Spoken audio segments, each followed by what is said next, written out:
I'm Terry King, and I am here with the lovely Vivian, who was part of Series 3 of DNA Family Secrets.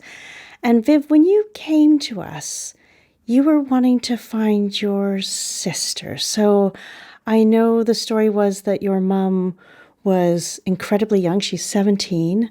She's having a relationship with a much older married man, and she has a baby. And she's put in a mother and baby home, and the baby is taken from her, and you don't know what's happened to her.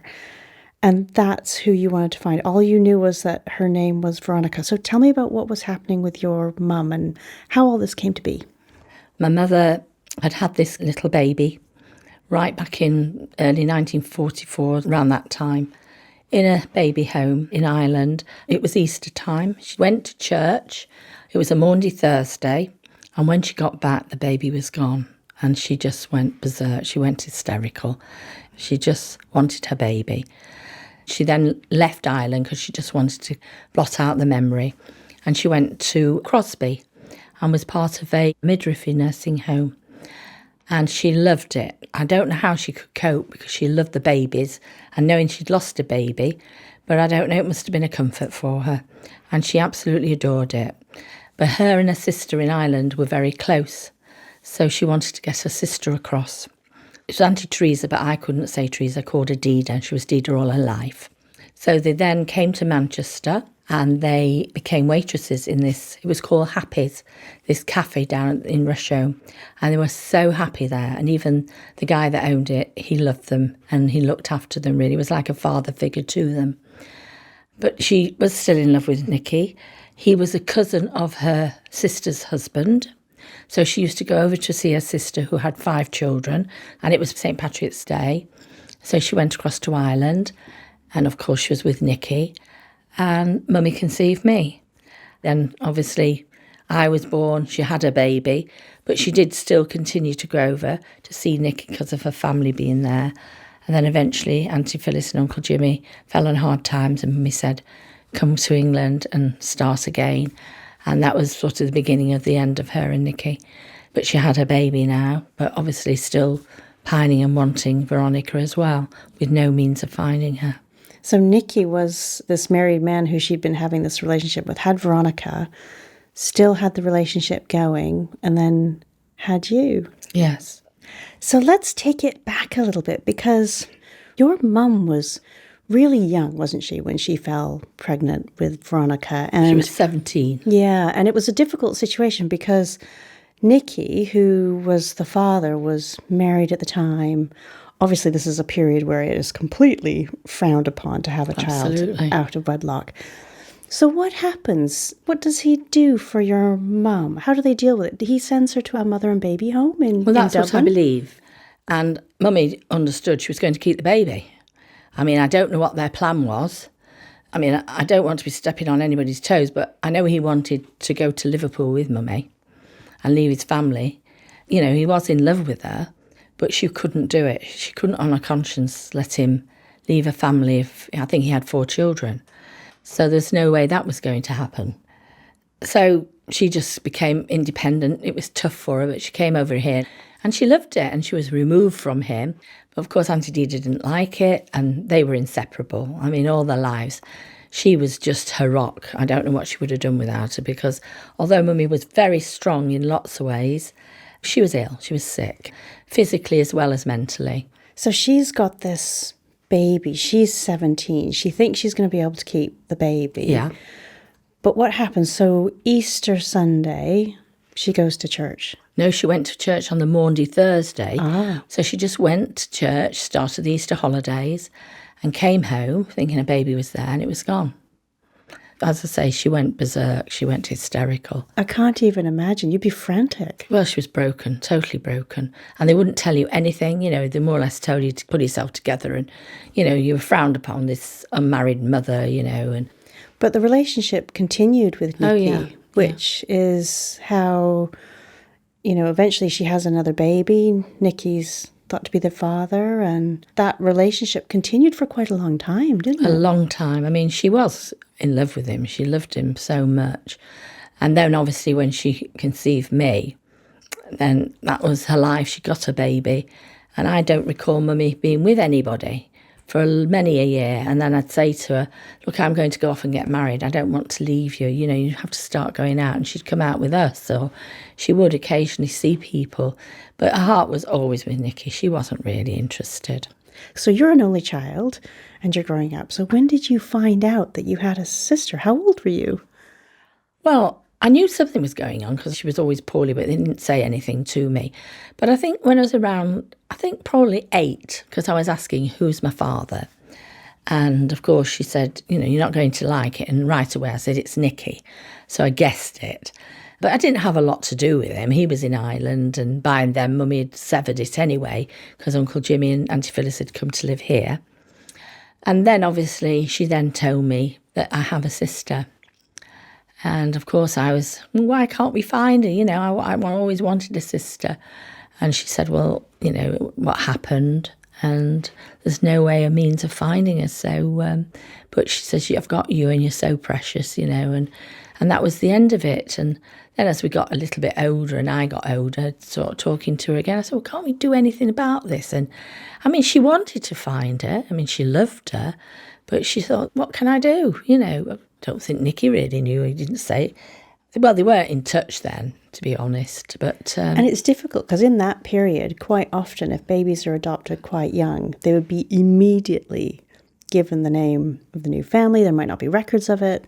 And so to be able to trace somebody like that, incredibly difficult, if not impossible, because the records don't necessarily exactly, exist. That's what I was going to say. They destroyed the records as well.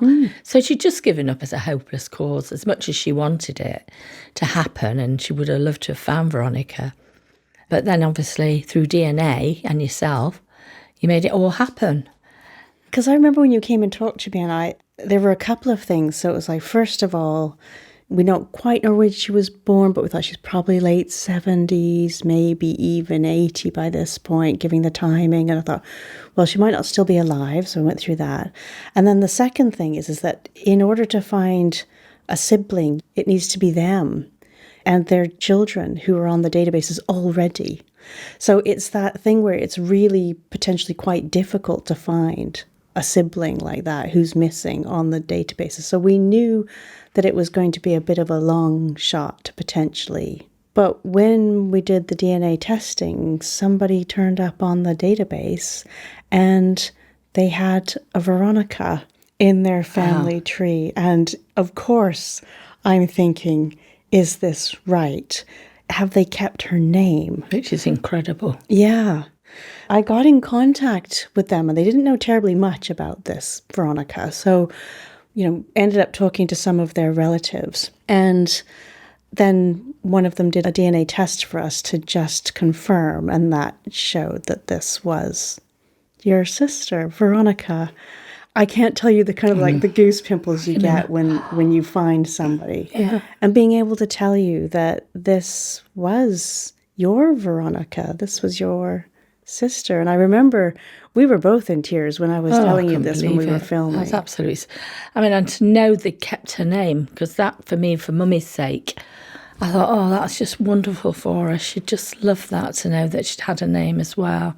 Because what's the odds of that? They kept the name. I mean, it was really fantastic. And maybe it wouldn't have triggered for you if there hadn't been a Veronica there on the listing. I don't know. Well, I could tell that this was a relative. And I could see going back through the family tree, it would have been something where I would have been going, okay, this is a line to look at. But of course, with that in it, you think, oh my goodness, okay. One of the closer relatives did a DNA test for us just to actually confirm. And obviously, really sad thing about it was that Veronica had passed away incredibly young. 25. And to leave 3 young children. One was only 18 months old. Yeah. I mean, in some ways it sounds awful, but I'm so glad Mummy didn't find her because she'd only have lost her again. Yeah. We would have only just found each other and then she'd have had all the trauma of that. I mean, it sounds awful, but in some ways it was a blessing in some respects for her because she had so much trauma over Veronica for so long, and then to have lost her, oh, I don't know how she would have coped with that. Yeah. So, and it was a surprise, obviously, to this family because they had never known that Veronica was adopted. no, I believe not, yeah. In those sort of early conversations that I was having with some of the relatives. I didn't know Mom was adopted.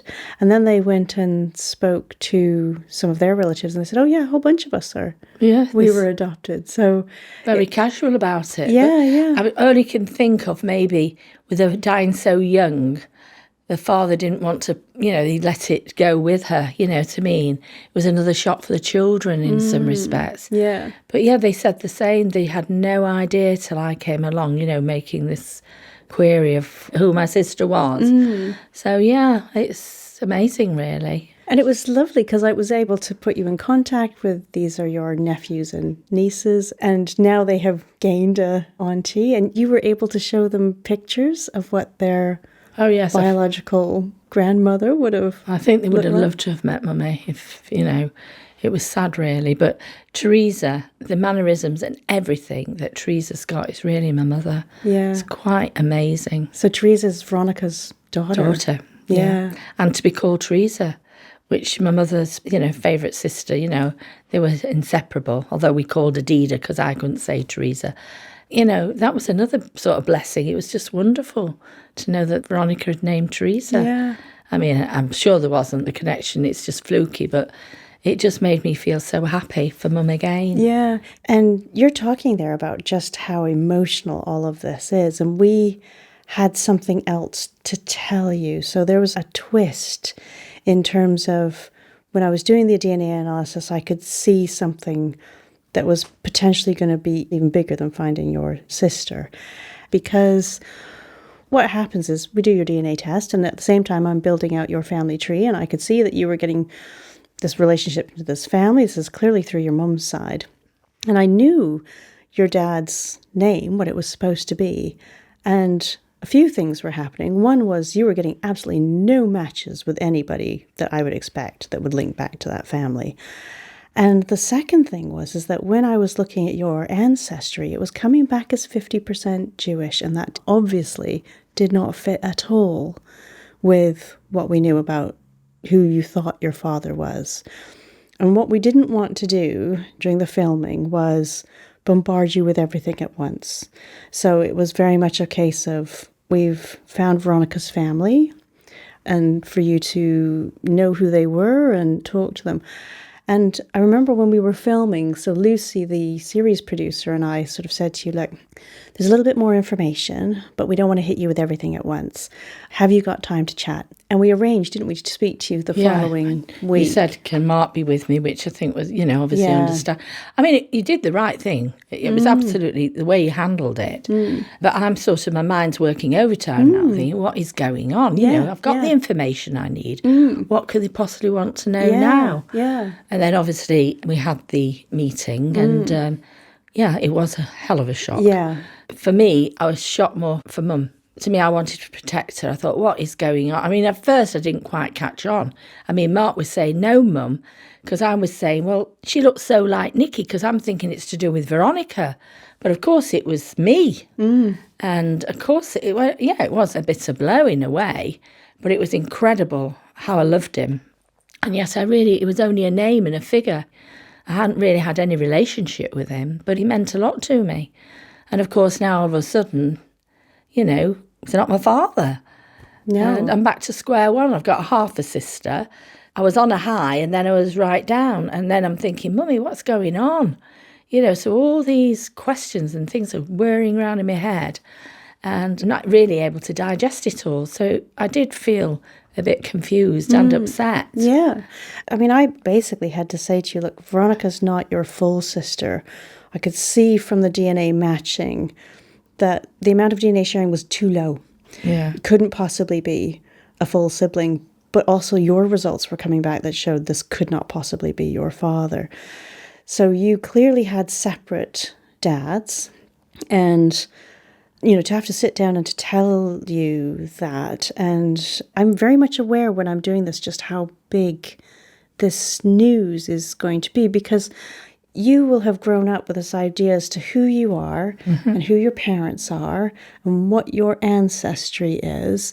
And I know when I'm telling somebody what the results are, that all of that is shifting, like as you're telling them. Yeah. And it must be such a sort of a sideways blow. Well, it's like sliding doors. I mean, all of a sudden, what I am, or the reality of who I am, it's not true. I mean, it's not there. I've got this other side that's total mystery now. And obviously, even with my mum, I think, what's going on? I don't understand this. And Auntie Dida had no idea, because all her life she kept saying, Nikki ruined our lives and your life. And so I don't believe for 1 minute, didn't think I was Nikki's. And as far as I was concerned, I was. And then, as I say, I've got half a sister, and now I've got no father, or he's a mystery. And I think, who am I? I felt like Orphan Annie. I did. I really felt like Orphan Annie. That's what I kept saying to everybody. And I couldn't figure it out. And then when you said half Jewish, I thought, and they lived in Salford, I'm thinking, well, I could be passing them in the street. I was part of a Jewish community for a long time. And, yourself with weddings and bar mitzvahs, there's so many people there, and I think they could have been part of it, because they were all from Salford and Prestwich area. And I thought, I could have belonged to somebody there, and I didn't know it. Yeah, this is the thing. So we, first of all, had to give you this new information, but also, are you happy with me to try and track down who your biological father might be? Because you might say to me, I don't want to know, or you might go, I'm not ready for this. And so we had to check with you and say, how do you feel? I'd done preliminary and gone, okay, I can see that you come into this family, very large Jewish family living in Salford. And I don't know which branch you come down at this point when I'm doing this, but I don't want to do any more work if you're not happy with it. So that was one of the big questions was, do you want me to try and track it down? Absolutely true. It'd just be so wonderful if you could. And I'm hoping that one of them will be kind enough to test for DNA, because I appreciate, I'm out on a limb here, and it must be a shock for them to hear, but it would just be such a blessing for me to know who he is. Do I look like him? Or even just a little bit of background knowledge of what history was, even health-wise, all those sort of questions as you get older that are necessary. So obviously what I've been doing since then is trying to track down somebody from one of the branches really kindly took a DNA test, and it helped me rule out that one. And some of them I can rule out simply because whether or not they're male or female or whatever. I'm starting to home in on 2 brothers. And one of them was an entrepreneur in Salford. And I have tried to be in contact with one of their children. One doesn't feel really wants to help at the moment. The other one I haven't heard back. And it's really difficult because I don't know whether or not these people have received a letter and they think it's all just a scam and they don't think it's real. Which is understandable, yeah. And also perfectly understandable from somebody who might go, actually, I don't want to get involved with this right now. We have to be super duper respectful that they don't feel able to deal with this or want to deal with this right now. But I suppose from our point of view, and from me having done this, I am very much aware that it's not your fault you're in this position. You didn't ask to be in this position.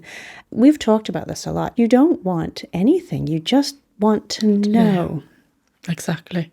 Obviously, it would be nice to know them more, but I accept that. To them, I'm just a name, aren't I? But like you say, I'm sort of out on a limb. I don't know who I am. I have a father, and it would be wonderful to know who he was. And, just know a little bit about it, have a photograph of him. And I'm quite happy with that. Just as I say, I felt like Orphan Annie when I found out. It was a real bittersweet blow. I thought, I can't believe it. Who's my father? And as you say, through DNA, it's the only way. We don't know, do we, without DNA? It just completes the circle. I'd just love to know who my father was. Vivian, it's been so lovely to chat to you and have a catch up.